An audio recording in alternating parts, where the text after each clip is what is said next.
Good morning. घटनेच्या सरनाम्याचं म्हणजे उद्देशिकेचं आपण वाचन केलेलं आहे. तर शेवटची जी ओळ ती अत्यंत महत्वाची आहे. ही आम्हाला स्वतःला अर्पण करत आहोत. हे लोकांनी लोकांसाठी लोकांचं चालवलेलं राज्य म्हणजे लोकशाही. ही लोकशाही प्रक्रिया आपण ह्या दिवशी अडॉप्ट केली आणि प्रत्यक्ष लागू झाली ती 26 जानेवारी 1950 रोजी. आज संविधान दिनाच्या निमित्ताने आजचे मुख्य वक्ते प्राध्यापक डॉक्टर चारुदत्त गंधे आपले ग्रंथपाल यांना मी विनंती करतो की त्यांनी आपल्या सर्वांना मार्गदर्शन करावं. Over to doctor Gandhe sir. धन्यवाद डॉक्टर जोशी सर. महाविद्यालयाच्या प्राचार्य डॉक्टर वर्तक मॅडम, सर्व शिक्षक व शिक्षकेतर सहकारी आणि विद्यार्थी मित्रांनो, सुरुवातीला भारतीय संविधान दिनाच्या आपल्या सर्वांना हार्दिक शुभेच्छा. मित्रांनो, 26 नोव्हेंबर हा भारताच्या स्वतंत्र इतिहासातील एक विशेष दिवस आहे. या दिवशी देशभरात संविधान दिन हा आपण मोठ्या उत्साहानं साजरा करतो. 26 नोव्हेंबर 1949 रोजी भारतानं आपल्या स्वतंत्र भारताचं म्हणून असं स्वतंत्र संविधान स्वीकारलं आणि बरोबर 2 वर्षांनं म्हणजे 26 जानेवारी 1950 रोजी हे संविधान आपल्या भारत देशामध्ये लागू झालं. हे संविधान तयार होण्यामध्ये 2 वर्ष 11 महिने 18 दिवस लागले. आपल्या संविधानानं देशातील प्रत्येक नागरिकाला स्वतंत्र भारतात राहण्याचा समान अधिकार दिलेला आहे. खरं तर आजच्या 21व्या शतकामध्ये पाश्चिमात्य युगामध्ये आपल्या देशातील तरुणांमध्ये संविधानाप्रती मूल्ये रुजवणे हा खरं तर आजच्या संविधान दिन साजरा करण्यामागचा एक उद्देश आहे. याच्याबरोबर दुसराही एक महत्वाचा उद्देश आहे की हा संविधान तयार करण्यामागे ज्यांची अतिशय मोलाची भूमिका होती, किंबहुना ज्यांना संविधानाचं शिल्पकार म्हटलं जातं, अशा डॉक्टर बाबासाहेब आंबेडकरांना आदरांजली वाहणं हा सुद्धा आजचा 26 नोव्हेंबर हा संविधान दिन साजरा करण्यामागचा एक प्रमुख उद्देश आहे. मित्रांनो, आपला देश खंडप्राय देश आहे. अनेक संस्कृती, जाती, धर्म, चालीरीती, सामाजिक नैसर्गिक विविधता आहे आणि हे सगळं असूनही हा देश एकसंधपणे जोडण्याचं काम हे संविधानानं केलेलं आहे. हे संविधान म्हणजे केवळ एक पुस्तक नाहीये, हे केवळ एक ग्रंथ नाहीये, तर एक भारतीय म्हणून आपल्या जगण्याला अर्थ प्राप्त करून देण्याचं नागरिकत्वाचा धर्मग्रंथ. इथं धर्म याचा अर्थ कर्तव्य असा अभिप्रेत आहे. तो धर्मग्रंथ म्हणजे संविधान आहे. मगाशी उल्लेख केल्याप्रमाणे 28 राज्य, 8 केंद्रशासित प्रदेश, 6400 जाती जमाती, 3000 भाषा, हजारो संस्कृती आणि गेली 75 वर्ष ही विविधता जोडून ठेवण्याचं काम हे संविधानानं यशस्वीपणे केलेलं आहे आणि हे शाश्वततेनं यापुढेही चालू राहील याबद्दल आपल्या मनामध्ये कोणतीही शंका असता कामा नये. एक देश म्हणून या संविधानानं आपल्याला अधिकार दिलेले आहेत, तसे आपल्याला कर्तव्यही दिलेले आहेत. या अधिकारामध्ये स्वातंत्र्य, समता आणि बंधुता या 3 पायांवर आपलं संविधान उभं राहिलेलं आहे आणि चौथं न्याय. आपल्याला मूलभूत स्वातंत्र्य जी दिलेली आहेत त्यामध्ये अभिव्यक्ती स्वातंत्र्य, उपासना, श्रद्धा इत्यादी स्वातंत्र्याचा उल्लेख आहे. पण सगळ्यात महत्वाचं जे आहे ते ज्याप्रमाणे संविधानानं आपल्याला अधिकार दिलेले आहेत त्याचप्रमाणे संविधानानं एक नागरिक म्हणून आपल्याला काही कर्तव्य करणंही सुचवलेलं आहे. आणि म्हणून जेव्हा जेव्हा आपण संविधान हा शब्द उच्चारतो, संविधान हा विचार मनात येतो, त्याच वेळेला अधिकार आणि कर्तव्य ह्या दोनही गोष्टी आपल्याला बरोबर घेऊन चालाव्या लागतात, तरच त्या संविधानाला अर्थ प्राप्त होतो. ज्यावेळी अधिकार म्हणतो त्यावेळी कर्तव्याचा विसर पडता कामा नाहीये आणि ज्या वेळेला अधिकाराच्या अंमलबजावणीचा प्रश्न येतो त्यावेळेला त्या अधिकाराच्या मर्यादाही आपल्याला ओळखता आल्या पाहिजेत आणि इतरांच्या कर्तव्याचा किंवा आपल्या स्वतःच्या कर्तव्यांचा संकोचही होता कामा नाहीये. तरच अधिकार आणि कर्तव्य हे नैसर्गिकपणे एकाबरोबर एक जाऊ शकतात. मला अधिकार आहेत म्हणून मला एक गोष्ट, अमुक गोष्ट मिळायलाच हवी हा या अधिकाराचा अर्थ नाही. तर मला अधिकार आहेत याबरोबर माझ्या समोरच्याला सुद्धा काही अधिकार आहेत आणि ते अधिकार त्याला मिळवण्यामध्ये मी काहीतरी मदत केली पाहिजे, कारण एक भारतीय नागरिक म्हणून माझं ते कर्तव्य आहे. ही कर्तव्य भावना सुद्धा आपल्यामध्ये येणं अत्यंत आवश्यक आहे. एक सक्रिय नागरिक, ऍक्टिव्ह सिटीजन म्हणून या देशाप्रती माझी काही विशिष्ट कर्तव्य सुद्धा आहेत आणि ती कर्तव्य पार पाडण्यामध्ये मला अधिकारही मिळालेले आहेत. या देशातले महत्वाचे राष्ट्रीय, सामाजिक, राजकीय, आरोग्य, शैक्षणिक आदी विविध क्षेत्रामध्ये आजही अगणित समस्या आहेत आणि एक सक्रिय नागरिक म्हणून मला संविधानानं जे अधिकार दिलेले आहेत त्या अधिकारामध्ये मर्यादा पाळून मी माझी या क्षेत्रांमधल्या समस्या कमी करण्याकरता काही कर्तव्य आहेत का आणि ती कर्तव्य मी कशी पार पाडू शकेन हा विचार करणं एक सक्रिय नागरिक म्हणून आपण अत्यंत आवश्यक आहे. प्रत्येक गोष्ट सरकारने किंवा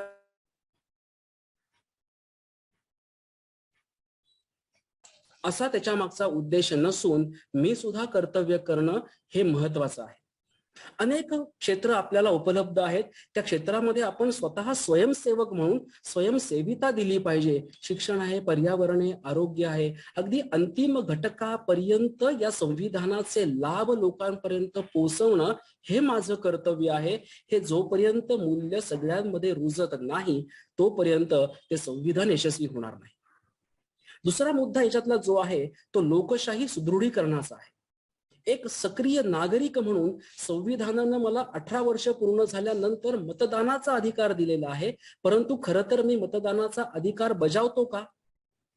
जर तो अधिकार मी बजावत असेल तर तो मी कोणत्या मुद्द्यांवर मतदान करतो हे सुद्धा सर्वात महत्वाचं आहे. कारण आपल्या संविधानानं जे न्याय, समता, बंधुता हे तत्व दिलेले आहेत त्या आधारावर या देशाचा विकास करणं हे राज्यकर्त्यांचं कर्तव्य आहे आणि अशा राज्यकर्त्यांना निवडून देण्यामध्ये मी माझा मतदानाचा अधिकार वापरतो का मी धार्मिक, जातीय, सामाजिक अशा कुठल्या वेगवेगळ्या आधारावर मतदान करतो तर ती लोकशाही सुदृढ होणार नाही.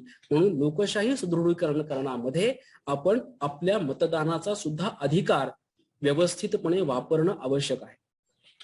अजूनही आपल्याला खूप मोठा पल्ला गाठायचा आहे.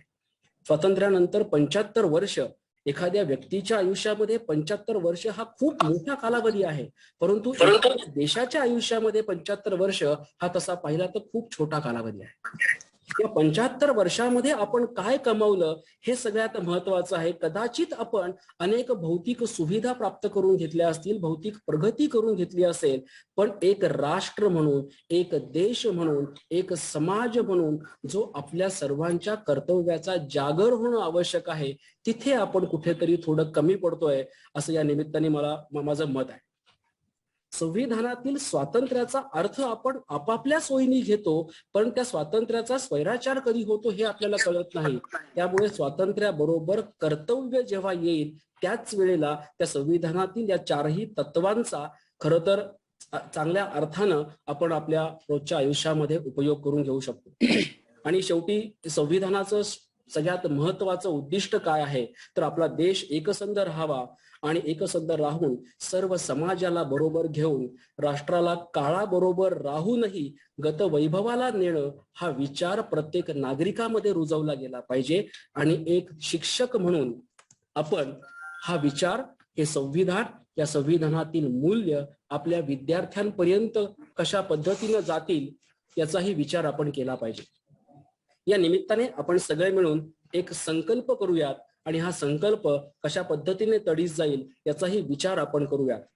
तो संकल्प असा आहे, कृत्वा नवदृढ संकल्पम, एक नवीन दृढ संकल्प करूया. वितरंतो नव संदेशम, एक नवीन संदेश लोकांमध्ये पसरवूयात. घटयामो नव संघटनम, एक मजबूत संघटन निर्माण करूयात. एकत्र येऊयात. रचयामो नवम इतिहासम, आणि एक नवीन इतिहास निर्माण करूयात. नव बनवंतर शिल्पिनः राष्ट्र समुन्नती कांक्षिणः त्याग धनाः कार्यै करता कृती निपुणाः वयम विषण्णा कृत्वा नवदृढ संकल्पम. एक स्वयंसेवक निर्माण होण्याकरता, एक कार्यकर्ता निर्माण होण्याकरता आपण सर्वजण संकल्प करूया.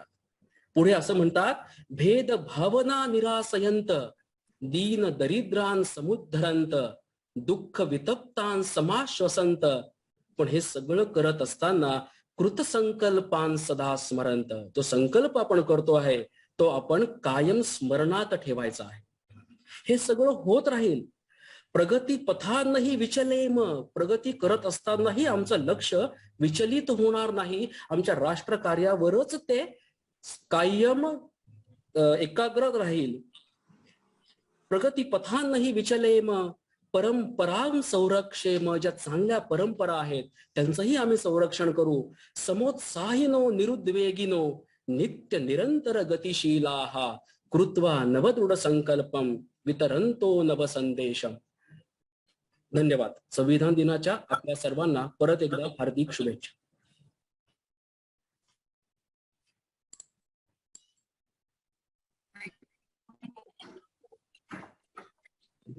हॅलो, नमस्कार.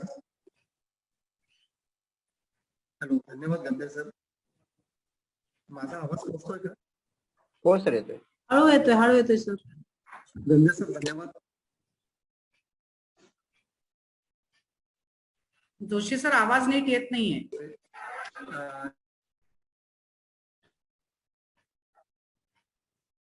ते शिफ्ट होतो.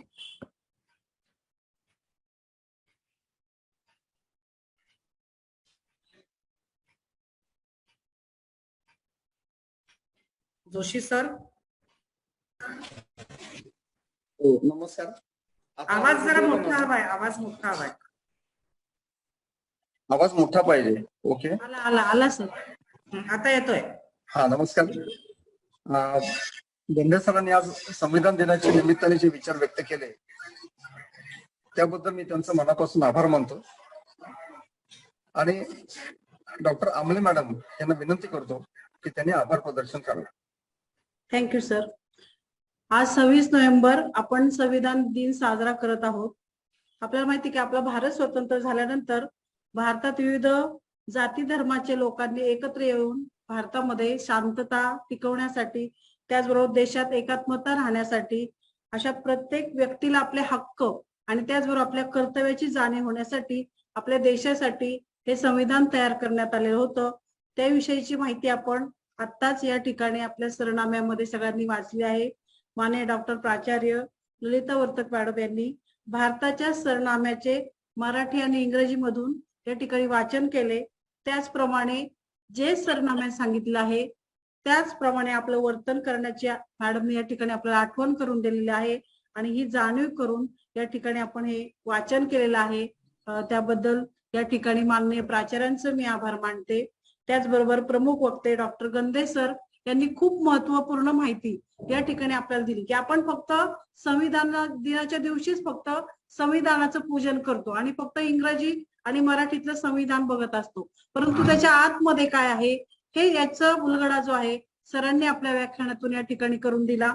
सरांनी आपल्याला या ठिकाणी भारताच्या संविधानाचा इतिहास सांगितला की जेव्हा आपला भारत देश स्वतंत्र झाला आणि त्यामध्ये भारतामध्ये विविध जाती धर्माचे लोक होते आणि त्यांनी एकत्र नांदण्यासाठी त्या ठिकाणी कशा पद्धतीने पाहिजे याच्यासाठी 2 वर्ष, मला वाटतं 11 महिने 18 दिवस हे या ठिकाणी संविधान तयार करण्यासाठी लागलं आणि मग त्याच्यामध्ये संपूर्ण देशाचा या ठिकाणी विचार केला गेला. त्याच्यामध्ये देशातील समान अधिकार, त्याचबरोबर भारतीयांमध्ये विविध मूल्य रुजवली गेली पाहिजे संविधानाचा होता. डॉक्टर बाबासाहेब आंबेडकरांनी उद्देशिकेविषयी कशा प्रकारे माहिती सांगितली सरांनी आपल्याला या ठिकाणी सांगितलं. त्याचबरोबर संविधानाचं महत्व सांगत असताना आपण संविधानाच्या दिवशीच फक्त शुभेच्छा न देता संविधानाचं काम जे आहे ते आपण त्याप्रमाणे सातत्याने आपलं चालू राहिलं पाहिजे. आणि कारण आपण एक देशाचे चांगले नागरिक तयार होणार आहोत अशी उत्कृष्टपणे माहिती या ठिकाणी आपल्या डॉक्टर गंधे सरांनी दिली. त्याचबरोबर सरांनी आपला एक संकल्प सांगितला की देशामध्ये जर आपल्याला चांगलं काम करायचं असेल तर आपण एक संकल्प करूया. अशा प्रकारे खूप उत्तम पद्धतीनं सरांनी या ठिकाणी भारतीय संविधानाच्या आतमध्ये काय काय आहे त्याचबरोबर त्यांनी सांगितलं की आपण आपले फक्त हक्क सांगत असतो की माझा हा हक्क आहे, हा हक्क आहे, परंतु हक्काबरोबरच आपण आपली कर्तव्य सुद्धा विसरता कामा नये हे सरांनी आपल्याला आवर्जून या ठिकाणी सांगितलं. त्याप्रमाणे आपण वर्तन करण्याचा प्रयत्न करू. सर धन्यवाद, आभारी आहे. त्याचबरोबर या ठिकाणी कार्यक्रमाचं प्रास्ताविक जे आहे हे डॉक्टर जोशी सरांनी केलं. त्याच्यामध्ये सरांनी प्रास्ताविकेमध्ये आपल्याला जे काही आपले भारत देशासाठी जे जवान शहीद झालेले आहेत त्या सगळ्यांचं सरांनी या ठिकाणी आपल्याला स्मरण करून दिलं आणि आपल्या देशातील जो काही भारतीय सरनामा आहे याच्याविषयी सरांनी माहिती दिली. या ठिकाणी सरांनी आपल्याला सांगितलं की भारतीय संविधान जरी 1950 साली लिहिलं गेलं तरी आपण संविधान दिन जो आहे तो या ठिकाणी 2015 सालापासून साजरा करीत आहोत. तर याबद्दल महाविद्यालयाच्या तर्फे मी सरांचे या ठिकाणी आभार मानते.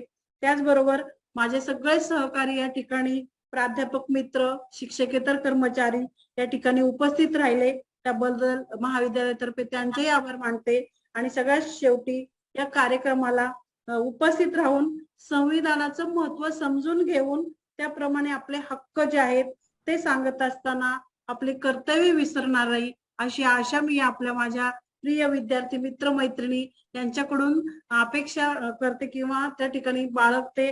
आणि या ठिकाणी आपला कार्यक्रम त्यांचे या ठिकाणी मी आभार मानते आणि कार्यक्रमाचे सूत्रसंचालक डॉक्टर जोशी सर यांच्याकडे मी कार्यक्रमाची सूत्र देते. धन्यवाद सर. धन्यवाद डॉक्टर अमले मॅडम. कार्यक्रमाची सांगता आपण राष्ट्रगीताने करणार आहोत. सर्वांनीच जागेवर शांत. तुमचा माईक बंद करा. माईक बंद करा.